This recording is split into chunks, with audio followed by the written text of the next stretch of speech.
News today और मैं हूं आपके साथ मानवी ठाकुर। शुरुआत करते हैं आज की खास खबरों से। समाजवादी पार्टी के नवनिर्वाचित विधायिका नसीम सोलंकी को धमकाने में शामिल धीरज चड्ढा को पुलिस ने गिरफ्तार कर जेल भेज दिया। फिर भी मामला शांत होता दिखाई नहीं दे रहा है। जहां समाजवादी पार्टी इस मुद्दे पर धरना प्रदर्शन कर मामले को गरमाने में लगी हुई है, पर भाजपा इस मुद्दे पर बचाव की मुद्रा में आ गई है और धीरज चड्ढा के साथ अपने संबंधों से पलड़ा झाड़ दिया है। इस प्रकार हरकतों की निंदा करते हुए भाजपा जिलाध्यक्ष दीपू पांडे ने कहा कि धीरज चड्ढा के भाजपा कार्यकर्ता होने की जानकारी नहीं है, उसका कृत्य निंदनीय है।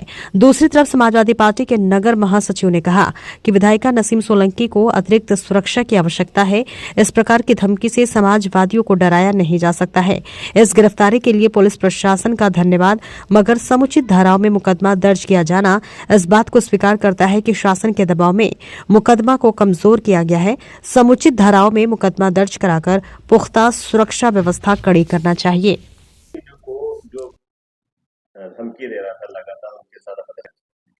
देखिए, वो अभी योगी जी आए थे, बोल के गए थे कि महिला सम्मान को लेके महिला विधायकों को इकट्ठा किया था।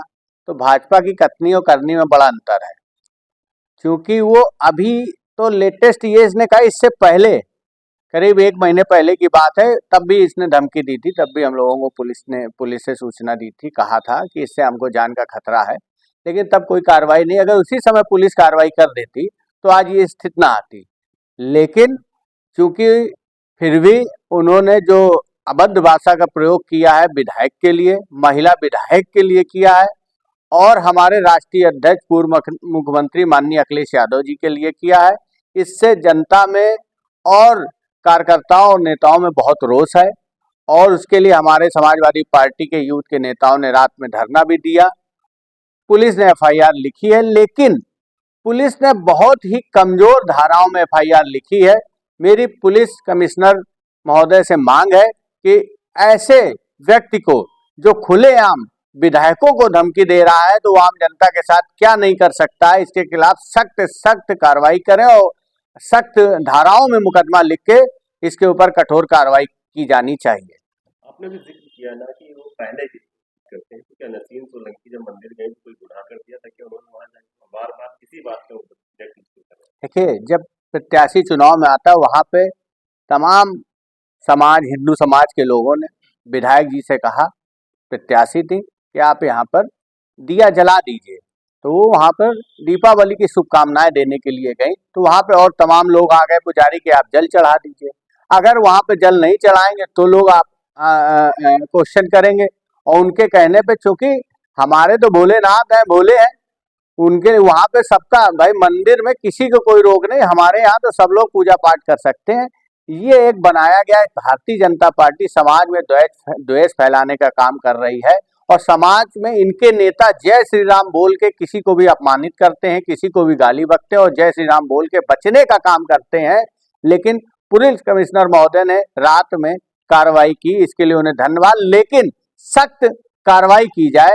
ऐसे लोगों को अगर आप हल्के मुकदमों में भेजेंगे, 2 दिन बाद छूट के आएंगे, तो उनका मनोबल फिर बढ़ेगा, फिर किसी न किसी महिला के साथ वो इसी तरह के अभद्र भाषा का प्रयोग करेंगे और हाईलाइट होने का काम वो करना चाहे। अपने को नेम फेम के लिए लगातार वो प्रयास कर रहे हैं, इसलिए उनके खिलाफ ऐसी कार्रवाई हो कि कम से कम 4-6 महीने में छूटेंगे, तो सारा बुखार और सर्दी उनकी कम हो जाएगी। समाज में आज बड़ा संविधान से ऊपर उठ के इस तरह के लोग काम कर रहे हैं कि हम जय श्री राम का नारा लगा लें, हम अपने आप को हिंदू कह के किसी के साथ भी हम अभद्रता कर दें, किसी का अपमान कर दें, किसी के साथ भी कोई काम कर दें, हमारे लिए कानून कुछ नहीं है। ऐसी व्यवस्था लगातार समाज में पनप रही है। इसका यही कारण है कि जो हमारे बड़े बड़े नेता मंचों से धर्म की बात लगातार कर रहे हैं और द्वेष भावना फैलाने का काम जो लगातार कर रहे हैं, इसके कारण निचले स्तर पे भी ये पनप रहा है। अगर इस तरह की अगर व्यवस्था बनी रही तो आने वाली पीढ़ियों को हम क्या देके जाएंगे? इसी तरह के नारे, तलवार, त्रिशूल, ये नहीं देना। हमें अपने आने वाली पीढ़ियों को कलम देनी है और उन्हें पढ़ा लिखा के मजबूत बनाना है, जिससे कि देश का विकास हो। धर्म के नाम पे जितने भी देश बने हैं हिंदू पूरे विश्व में, वो सब आपस में लड़ रहे हैं, आपस में मर रहे हैं। इसलिए भारत विश्व का सबसे बड़ा लोकतांत्रिक देश है, ये संविधान के अनुसार चलता है, यहाँ संविधान से बड़ा कोई नहीं है। बाबा साहब अम्बेडकर जी ने जो संविधान दिया है उसी के अनुसार ये देश चलेगा। इसके लिए समाजवादी पार्टी लगातार लड़ाई लड़ रही और लड़ती रहेगी। ये है कि इतनी लंबी वार्ता उनके साथ क्या जरूरी थी विधायक जी की, और हो सकता था कि पहली बार बात करने के बाद जब इंटेंशन समझ गई थी तो फोन कट कर देना चाहिए था। लगातार वो फोन कर रहा था, विधायिका जी ने कई बार फोन काटा। जब मुख्यमंत्री जी के कार्यक्रम में थी उस दिन वो लगातार फोन आ रहा था, वो फोन काट रही थी। फिर इसके बाद जब उसने नाम लिया फिर इन्होंने फोन काट दिया, फिर उसने बदल के नंबरों से फोन किया। तो उनको लगा कि पता नहीं क्या बात करना चाहता है, और उसको किसी तरह अगर हम संतुष्ट कर दें, उसको समझा ले जाए तो भविष्य में इस तरह का काम ना, नेता जो होता है, विधायक होता है, उसको लगता है कि मेरा खाम खा को एक विरोधी क्यों रहा है। तो वो इस वजह से अपनी बात को रख रही थी कि शायद वो हमारी बात से संतुष्ट हो जाए और आगे से इस तरह का काम ना करे, इसलिए इतनी बात हो गई। देखिए, राजनीति में लोग ये जो धमकियां दे रहे हैं इसका कोई महत्व तो नहीं है। पुलिस प्रशासन का काम है विधायक की सुरक्षा बढ़ाई जाए। हमारे विधायक को इस समय जान माल का खतरा तो है ही है। तमाम अराजक तत्व तो इस तरह कोई भी घटना, चूंकि महिला विधायक है, उनके साथ हो सकती है, इसलिए उनके साथ सुरक्षा बढ़ाई जाए।